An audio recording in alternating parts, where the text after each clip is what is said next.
কাছে দিও আর আমার যে রুশটা এই রুশটা আমার আমি তখন কি জল পাইছেন নি আপনারা দেখার পরে কাজ দেখছেন নি আপনি কাজ দেখছেন কোন জায়গাতে হয়েছে কাজটা? কাজটা তো মনে হয় সুফানের দোকান থেকে ওই দিকে গেছে।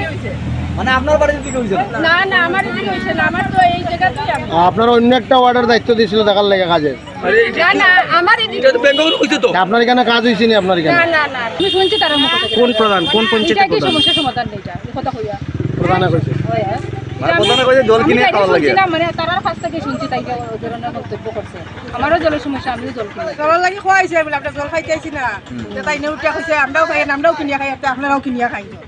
এই এরিয়াটার পাইপলাইন ওয়াশের ব্যাপারে কোনো রেজলিউশন যায়নি, যার ফলে আমরাও করতে পারিনি। আর ওদের সাথে আমাদের কোনো কমিউনিকেশনও হয়নি। কমিউনিকেশন যদি হয়ে যেত তখন আমরা অবশ্যই আমরা কল অ্যাটেন্ড করতাম। গ্রামের মানুষরা বলেছে যে ওরা গ্রামের প্রধানকে জানিয়েছিল, গ্রাম প্রধানকে আমরা জিজ্ঞেস করেছি, উনি বলেছেন যে উনি আপনাদেরকে জানিয়েছেন, আপনারা কাজটা করেন। আমাদের কাছে অ্যাকচুয়ালি ওই রেজলিউশনটা আছে, ওই রেজলিউশন মোতাবেক আমরা করেছি। তো যাই হোক, হয়তো একটা মিসআন্ডারস্ট্যান্ডিং হয়েছে কোথাও, হয়তো গ্রামের মানুষ বা পঞ্চায়েত বা আমাদের দপ্তর কোথাও না কোথাও একটা মিসআন্ডারস্ট্যান্ডিং হয়েছে, এর জন্য এই এলাকার পাইপলাইনের বিষয়টা আসেনি। তো যাই হোক, এখন আমরা করে দেবো কাজটা।